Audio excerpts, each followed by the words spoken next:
La palabra de Dios dice en Isaías 61:8 que Jehová es amante del derecho y aborrecedor del latrocinio. Me llamó mucho la atención esta palabra porque sí tenía mucha relación con lo que es el hurto y el robo, pero quise investigar un poco más a fondo junto con mi esposa este término. Y por supuesto hay otras versiones de la palabra de Dios que habla que como asemejar o el sinónimo que le colocan en otras versiones de la palabra de Dios es la palabra robo, pero quise investigar un poquito más sobre el término latrocinio. Y el término latrocinio tiene que ver con aquella organización que hacen personas para quebrar, robar, hurtar, manipular, distorsionar, hacer un montón de actos que conllevan al robo y prácticamente a obtener beneficios particulares de que en este caso no le corresponden a ese grupo de personas.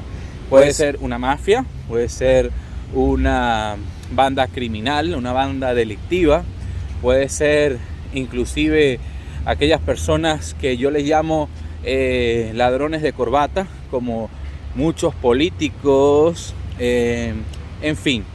Entonces hablo acerca de ello porque qué importante es tener en cuenta que Jehová es aborrecedor del latrocinio. Él detesta el latrocinio. La versión que más me llamó la atención es la versión textual que habla acerca que Dios es aborrecedor de la rapiña, porque literalmente las aves de rapiña como los amuros, los cóndores, los gavilanes, son animales que dependen de la rapiña, de robar, de destrozar prácticamente lo que queda de un animal muerto. Viven de eso. Y precisamente es importante tenerlo en cuenta. Es importante tenerlo en cuenta porque literalmente Dios aborrece el latrocinio. Y una semejanza del latrocinio es como la conducta que tienen esas aves al robar, al prácticamente dejar sin nada a aquellas personas que literalmente tienen algo que en este caso ellos desean pero no lo quieren conseguir, quieren robarlo de una u otra manera. Ahora bien, me llamó poderosamente la atención porque el latrocinio aquí en este versículo tiene que ver con el acto de usurpar o robar el ganado con el cual se hacían holocaustos para el servicio de la obra de Dios. Eso quiere decir que los hijos de Dios en este versículo buscaban la manera de robar el ganado para que el servicio del templo no quedase sin actividad, de poder gestionar todas las actividades de la obra de Dios. No importa si tienen que robar al justo o en este caso si tienen que quitarle algún beneficio particular a alguien que de cierta manera lo tiene.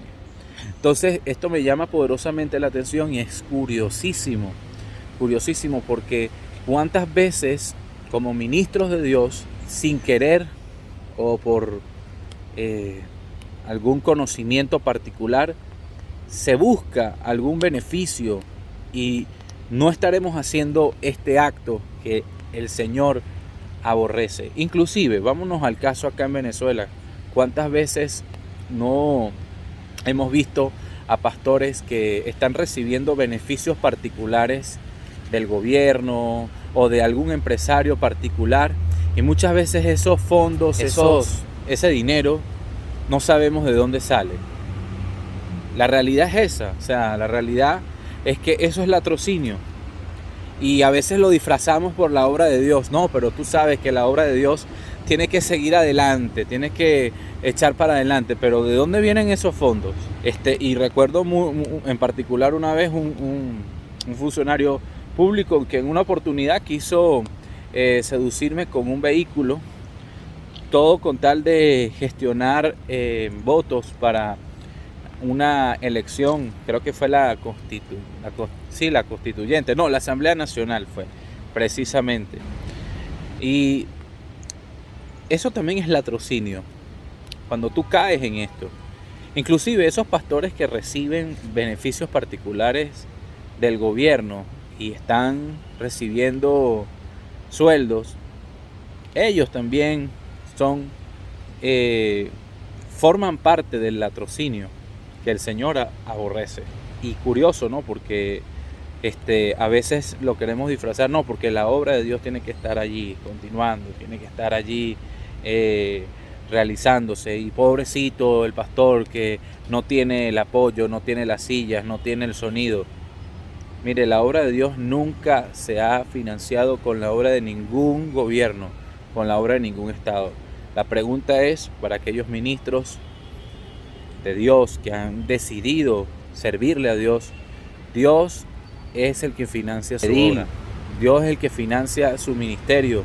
Y si Él te llamó, Él te va a otorgar los beneficios económicos que tú necesitas para poder sostener la obra a la cual te ha llamado. No necesitas vender tu primogenitura por un plato de lentejas. No necesitas buscar el apoyo o el financiamiento para tener alguna actividad particular, porque Dios es el que sostiene la obra. Y tú me dirás, pero Dios no puede usar a un Nabucodonosor o a un Ciro para sostener su obra. Por supuesto, pero la pregunta es, cuando un pastor recibe un sueldo y un honorario por parte del Estado y los hospitales, en este caso, no tienen algún bien particular que se necesite para poder atender a los enfermos, o los profesores que solamente ganan una miseria para poder satisfacer sus necesidades y poder atender a sus familias. Tú te preguntas como ministro, ¿tú crees que eso está bien? ¿Tú crees que eso está bien? La palabra de Dios dice, tal cual, Isaías 61:8, que Dios aborrece el latrocinio. Pero fíjate la versión textual, lo que viene después de esa promesa, cuando dice que aborrece la rapiña. Esta es la palabra.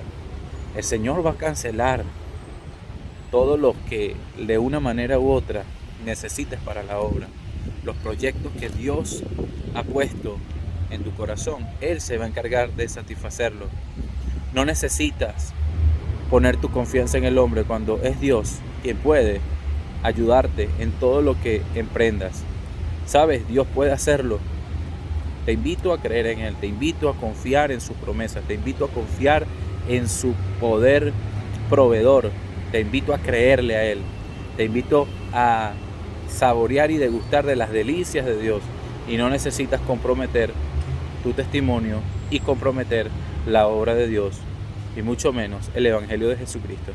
Dios te bendiga.